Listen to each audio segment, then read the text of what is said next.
Oke. Oke, kita mulai ya. Assalamualaikum warahmatullahi wabarakatuh. Gimana tadi di perjalanan hujan? Hujan ya. Tapi udah mulai reda ya. Semoga yang lain pada bisa hadir juga. Oke, hari ini kita mau bahas masuk ke materi TKA ya. Yang mana TKA sebenarnya ada 3. Yang pertama itu pemahaman diferensial, terus ada evaluasi sama apresiasi, sama yang terakhir pemahaman tekstual. Nah, sekarang aku akan bahas sedikit dulu di pemahaman diferensial, baru nanti masuk ke evaluasi dan apresiasi ya. Di pemahaman diferensialnya aku akan bahas dulu ide pokok sama bahasa kias dan citraan ya. Oke, yang pertama nih ide pokok, karena ini sering keluar ya. Nah, ide pokok itu apa sih teman-teman? Ide pokok apa? Oke, inti pembahasan ya dari tiap paragrafnya. Nah, aku tanya dulu, di tiap paragraf itu ada berapa sih sebenarnya ide pokok? Ya, silakan. Ada? Ada 1, betul ya. Ide pokok, jadi hanya ada 1 ya di tiap paragrafnya.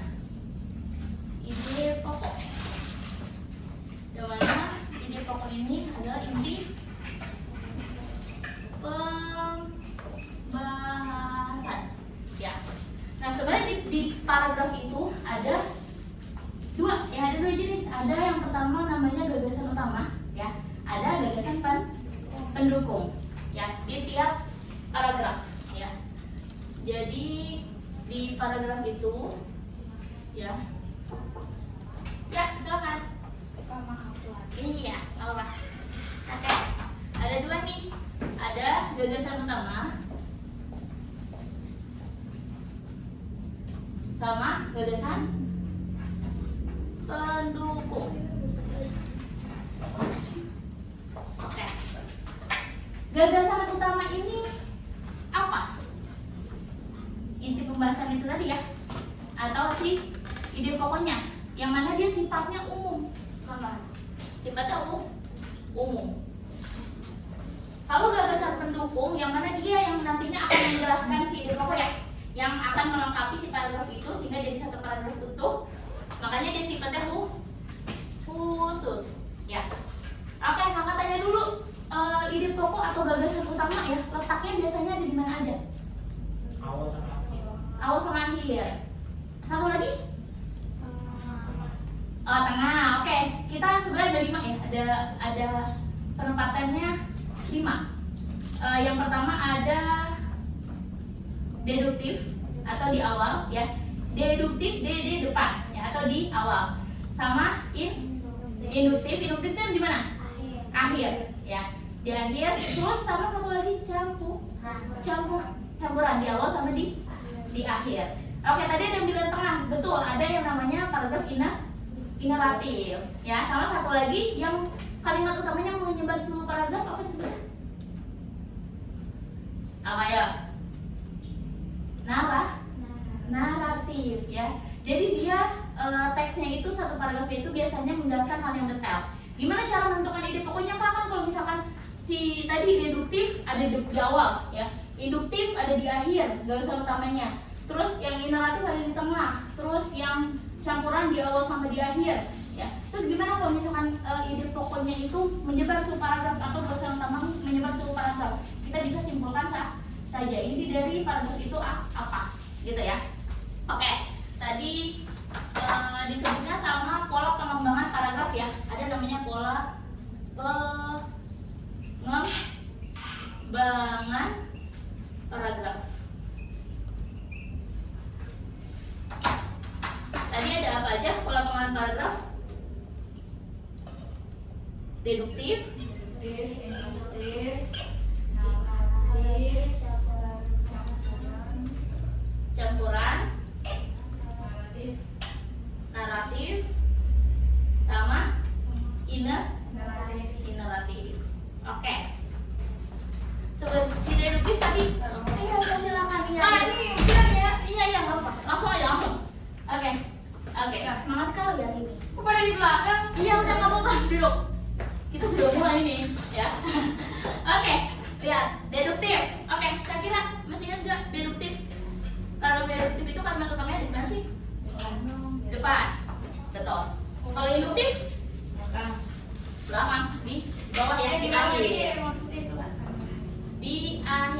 Kita belok pakai tangan ya. Iya, silakan. Hujan ya. Oke. Jadi campuran kita pakai bentuknya kotak deh. Terus juga kotak, kita ambil kayak kotak. Deduktif di awal. Karena tadi dia gagasan utamanya si deduktif ini di awal, ya. Berarti dia polanya gimana? Umum ke khusus atau khusus ke umum? Ada polanya gimana? Kalau si deduktif, tadi kan gagasan utamanya di awal nih. Berarti polanya apa? Umum ke khusus, betul. Jadi semakin ke bawah dia semakin mengerucut, ya semakin spesifik pembahasannya, gitu. Karena tadi kalau si gagasan utama dia lebih detail, ya, bisa berupa ciri, bisa berupa argumen, ya, atau penjelasan yang spesifik, ya, spesifik. Kalau si gagasan utama dia umum, ya, umum, tadi ya, umum. Tapi kalau si khusus dia, kalau si gagasan pendukung dia lebih spesifik, ya, bisa ciri-ciri, bisa data, ya.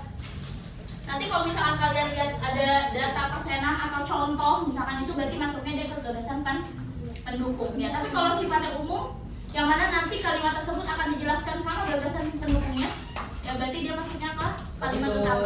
Salah, silakan. Oke, langsung tutup ya. Udah di PJ ya bisa. Oke, tadi induktif di akhir ya. Kalau campuran di mana? Campuran di mana? Di awal sama di akhir. Karena dia kalimat utamanya di atas sama di bawah nih, di awal sama di akhir, berarti ide pokoknya ada dua. Iya. Tapi sih tahu. Tadi katanya ide pokok tiap baru ada satu. Ada satu. Ada satu. Ini kalimat utamanya dua kan? Biasanya kalau kita nyari ide pokok kita nyari kalimat utama dulu ya. Nah kalau ada dua gini berarti ide pokoknya ada dua atau gimana? Jadikan satu. Tetap satu. Yang satu lagi gimana? Kayak yang satu lagi hanya menegaskan, ya. Jadi biasanya di kalimat awal sama akhir dia nyambung, yang mana satu lagi kalimatnya untuk menegaskan, gitu ya. Nah sebenarnya yang dalam TKA itu yang sering keluar ini adalah yang tiga ini, yang deduktif, induktif sama campuran. Kalian suka nemu nggak yang naratif dengan inaratif? Kemarin nggak ada sih kalau 3 Nah jangan keluar ya, tapi nggak apa-apa kita jelasin juga. Kalau inaratif tadi di mana? Di tengah, ya. Berarti polanya khusus, umum, khusus. Yang naratif berarti dia menyebar seluruh paragraf, kalimat utamanya bisa kita simpulin aja untuk nyari ide pokoknya. Yang campuran atau sambung yang satu hanya untuk menegaskan aja, ya. Oke, selain ide pokok kita sama gagasan pendukung, kita juga bahas tentang tokoh. Apa itu tokoh? Pemeran. Tokoh pelaku, ya.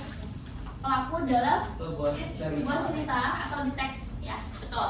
Nah, tokoh ini kan ada, kalau kita sering dengar ada apa aja, protagonis, Antagonis, terus antagonis. antagonis. Nah, tiga itu maksudnya apa sih protagonis? Kalau protagonis itu Kalau yang protagonis apa? Lawan dari Protagonis, baik. Hah? Enggak. Tokoh utama, betul. Tokoh utama yang apa? Yang baik positif. Oke. Yang baik positif. Alhamdulillah masuk surga. Amin. Ya. Atau mendukung cerita. Cerita. Ya, kalau si antagonis apa? berlawanan dari protagonis. Betul, berlawanan atau dia penentang Cerita. Makanya kenapa si antagonis suka disebut tokoh yang jahat ya? Karena dia penentang cerita. Kalau tritagonis Karakter membantu. baik dari sisi protagonis ataupun Jika dong nggak membantu. tritagonis. Ya. Kalau Siap. karakter utamanya jahat gimana Pak? Ah? Kalau Tergantung dia penentang cerita atau enggak, atau dia penentang si protagonis atau enggak. Kalau misalkan dia sebagai penentang si tokoh utama, protagonis, berarti dia masuk ke dalam antagonis. kalau ceritanya udah menentang gimana Pak? Ceritanya jahat. Kan yang dibahas tokohnya menentang atau enggak? Gitu. Uh. Yang dibahas adalah si tokohnya, kira-kira si tokoh itu menentang si ceritanya atau enggak, atau si tokoh utamanya atau enggak. Jadi protagonis sebenarnya adalah tokoh utama Jika itu. yang mendukung Siap, jalannya Uki. cerita, ya, yang mendukung jalannya cerita. Kalau si antagonis tadi apa? Tokoh penentang. Oh, oke. Tokoh penentang ya. Penentang siapa? Tokoh utama. Saya antagonis. Oke. Tritagonis? SPC kah? Jessica atau Mel? Oke, kenapa? Salah pembantu. Oh bisa, oke. Oke, cerita gue ini sama tadi tolong pembantu ya. RPC enggak? Iya silakan. RPC. Iya, biasanya. Oke, selain tokoh ada latar teman-teman. Oke, silakan duduk. Oke. Ada latar. Latar ada apa aja? Ada 3 latar. Suasana. Ya, ada 3. Kalau latar tempat dia berhubungan sama apa? Tempat. Tempat, Jadi. waktu, Suasana. ya suasana. Kejadian. Oke, suasana. Oke, kalau tempat dia berhubungan sama di mana? Di mana tempat Peristiwa itu itu terjadi? terjadi. Ya. Di mana peristiwa itu terjadi? Bisa di sekolah, di hutan kah, gitu ya? Di laut kah? Iya, bisa. Ya, jadi tempat atau lokasi kejadian. Kalau waktu kapan kejadian itu terjadi? Bisa pukul berapa atau misalkan di pagi hari, sore hari, pada pagi hari gitu ya. Kapan? Sorry. Kapan peristiwa terjadi? Kenapa? Terjadi. Nanti aku keluarkan bola-bola ya. Makanya Jangan bola-bola. diperhatikan karena abis ini kita bakal ini quiz ya. Mencocokkan nanti akan ada searching juga. Suasana berarti berhubungan sama apa? Kayak asri, Perasaan. sejuk. Saya nggak tahu sih. Emosional. Ya, Emosional. baik dia suasananya menyenangkan, sedih, yang mengharukan, misalkan. Oke, suasana tadi berhubungan sama emosional. Oke. Saya latar ada peristiwa ya. Ada peristiwa. Halo. Peristiwa. Ya, ada peristiwa utama, ada peristiwa pendukung ya. Peristiwa itu apa sih? Apa peristiwa? Kejadian yang dialami ya. Jadi ada peristiwa utama, ada pendukung ya. Pendukung. Oke, kalau peristiwa bedanya apa sih peristiwa utama sama peristiwa pendukung? Yang jadi inti cerita. Oke, betul. Kalau berisi kamu kurang ini kan ya. Inti Cerita. cerita ya, inti cerita. Kalau pendukung Untuk menambahkan ya isi Oke, cerita. pelengkap ya. Pelengkap iya silakan. Ya, iya silakan. Pelengkap ya. Yang mana si cerita itu akan bisa jadi utuh ya. Kalau ada sih cerita pendukungnya atau pelengkapnya ya, yang melengkapi si inti ceritanya itu ya. Oke, tadi latar udah, yang terakhir ada nilai di sini ya. Nilai ini apa, berhubungan dengan apa nilai? Tahu lah, nilai berhubungan dengan apa? Normal atau bisa moral ya. Bisa kita lihat atau bisa kita tebak lewat akhir kejadiannya atau akhir ceritanya ya. Kira-kira cerita ini mengandung nilai apa? Ya, nilai norma ya. Oke, nilai berhubungan dengan pesan moral ya di sini ya. Pesan Moral. atau nilai yang terkandung di dalam cerita tersebut. Oke, sampai sini ada mau tanyakan dulu? Alhamdulillah cukup. Oke, kita akan lanjut ke bahasa kias dan citraan atau biasa kita sebut majas. Majas? Iya sih. Ya sudah. Oke. Di sini Jadi itu luas. gaya bahasa ya. Gaya bahasa yang pertama aku mau ini simile. Kenapa Simile ya. Apa itu simile? Simile persamaan? senyum smile loh gitu ya. Simile, gaya bahasa simile yang mana dia ada tahu? Tebak dulu. Pakai bak, Kak. Betul. Pakai bak, terus pakai apa lagi kata penghubung? Bagai. Bagai itu Seperti. oke. So ada satu. Simile ya, yang mana dia menghubungkan suatu hal dengan hal yang lainnya tapi pakai kata hubung ya. Kata hubungnya tadi ada apa aja seperti laksana, bagai, terus bagaikan ya. Ada bisa kasih contoh? Shakira bak anjing yang Rasa bro, nggak boleh kasar dong. Yang lain. Apa? Yang Bak pinang di bulan 2. Bak pinang apa yang bak pinang di belah 2 kan ini membandingkan. Azika bak gunung yang melambai. Rambut Azika. Bak gunung yang apa? Yang melambai. Oh bisa. Oke. Terus apa lagi? Atau kan misalkan wajah kedua anak itu bagaikan pinang di belah 2. Artinya apa? Bagai pinang di belah 2. Pinangnya dipotong. Ya artinya apa? Mirip. Betul mirip ya. Nah si Mila ini dia membandingkan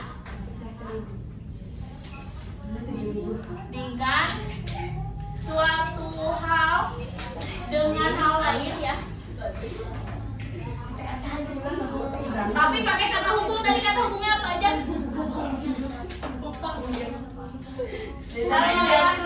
Kata hukumnya ada apa aja tadi? Bagai. Sebagai bak seperti laksa. Lu juga ikut-ikutan Oh, ya. dulu. Bagian situ. Halo, akan berkurang Sarcem ya. Jangan. Bagai atau bagaikan ya. Terus apa lagi? Laksana. Terus apa lagi? Bak. Seperti ya. Seperti.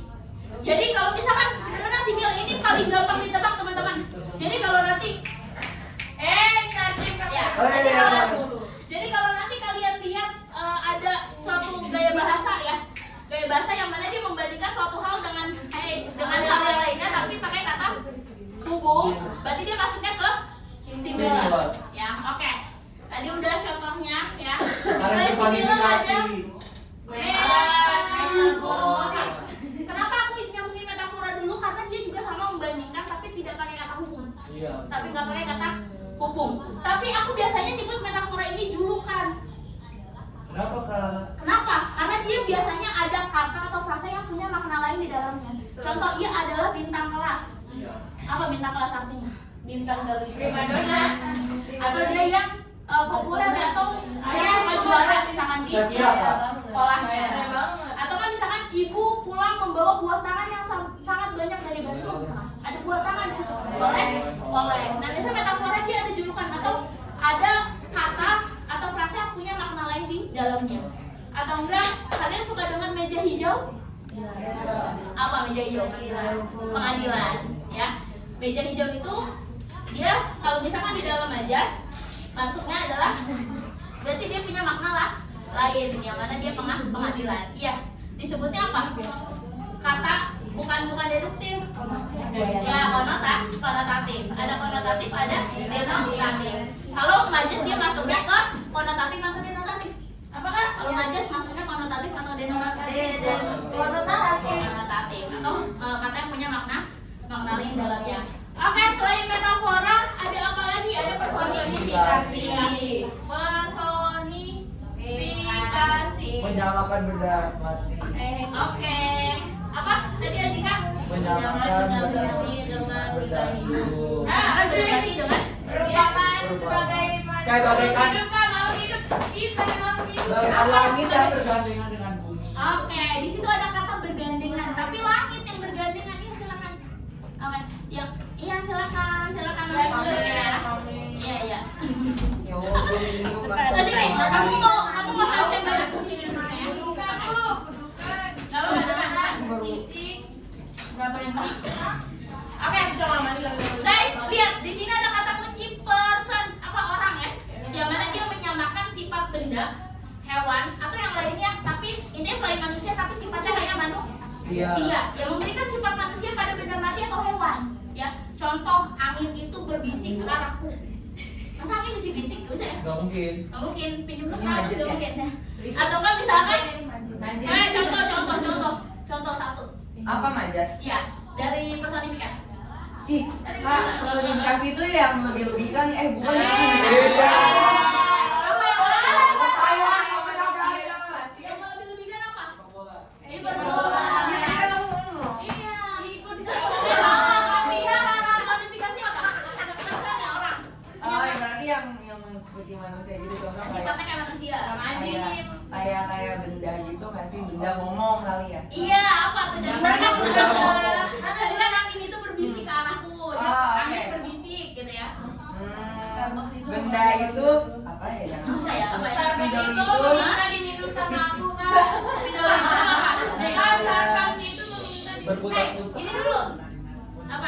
Iya, spidol itu apa tadi? Ditambahin Menari-nari. menari-nari di atas papan tulis. Nah, bisa ya.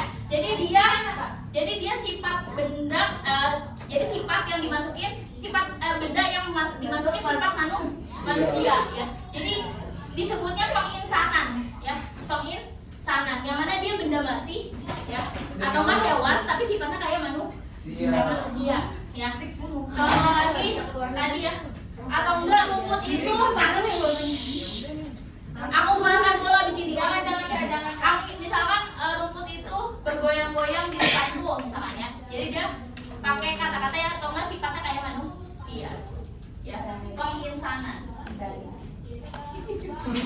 Oke, lanjut hiperbola apa Nggak hiperbola? ada kamera banget ya. Azza dia suka banget hiperbola. Melebih-lebihkan kak. Ada hiper berlebihan ya. Ayo ada hiper ya. Atau alay, lebay. Bahkan terkesan nggak mungkin. Contoh larinya cepat kilat. Atau enggak misalkan suaranya tinggi sampai gumulahan masak. Ya, jadi dia lebay atau berlebihan atau terkesan nggak mungkin ya. Berlebihan. Ada bisa kasih contoh? Ya. Atau lebay deh, boleh.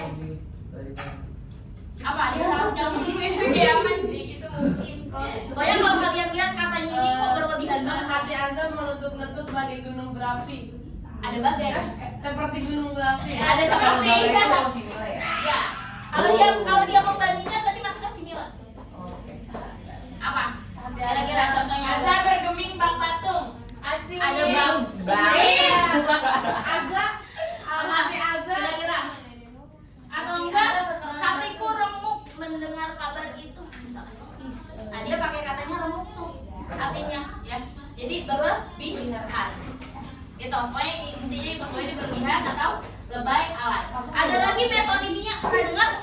Pernah dengar metonimia? Belum, baru pertama kali. Baru pertama kali. Oke. Metonimia. Nah, si metonimia ini ya, dia apa metonimia? Apa tuh Kak? Apa tuh? Aku nanya apa metonimia?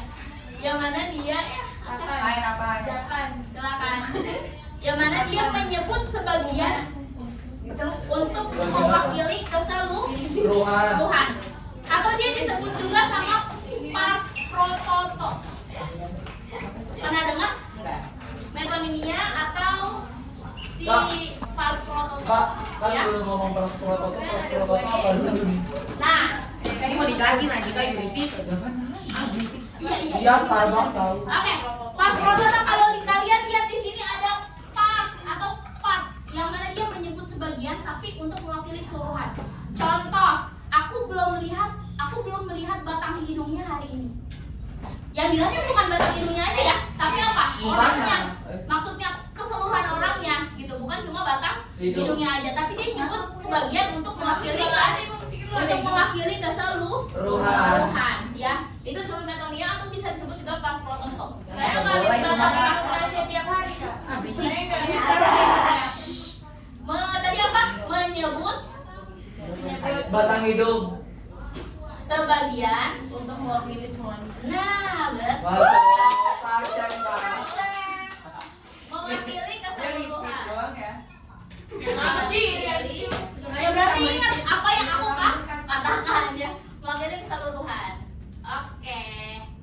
Nah, ini metonimia. Tadi aku belum lihat batang hidungnya. Lanjut yang terakhir ada litotes. Nah, apalagi kali kau tes. Apa litotes? Ini masih aja. Masih? Litotes apa? Ya. Beras laktosa. Merendahkan, betul. Ah, apa contohnya? Yang merendahkan diri. Apa? Contoh. Oke, bisa. Terima kasih yang kita seberapa ini. Tapi aslinya misalkan dia kasih obat ya enggak? Atau enggak kalian pernah datang ke rumah orang? Ya. Atau berkunjung? Biasanya Maaf kan ya, ada rumah aku kalau sederhana. ya bisa. Atau enggak misalkan kalian dihidangkan makanan yang sangat banyak. Maaf ya, makanannya cuma segini. Atau enggak makan maaf ya seadanya misalnya. Nah, itu biasanya masuk ke litotes. Ah, itu mah sombong, Kak. Kan itu namanya gak enakan. Tuh ada nggak orangnya di sini? Bisa yang lu merendahkan Diri. ya. Oke, Kalau di nada rendah gimana? Oke teman-teman, di sini kalian ada simila, metafora, personifikasi, perbola, metoninia, sama boleh difoto gak? boleh dong. Oke, aku punya kuis. Ininya, ya ininya. Sama. Kamera depan. Ya, ayo cepat. Aduh, kamera depan. Siapa sakit sih? Dari Oke, siap. nggak kelihatan dari sana. Oke, Aduh, duduk. bisa. Saya kira misi patut kamu. Oke, teman-teman. Aku di sini medan. Oke, yes. Aku di sini ada kuis nih tentang majas. Oke, guys. Boleh maju satu-satu. Nanti kalian tinggal tarik aja. Kira-kira si majas yang sebelah sini cocoknya dengan penjelasan yang mana? Gitu ya. Oke. Ini ada 6 sesuai sama gaya bahasannya. Boleh maju satu-satu. Nanti aku akan kasih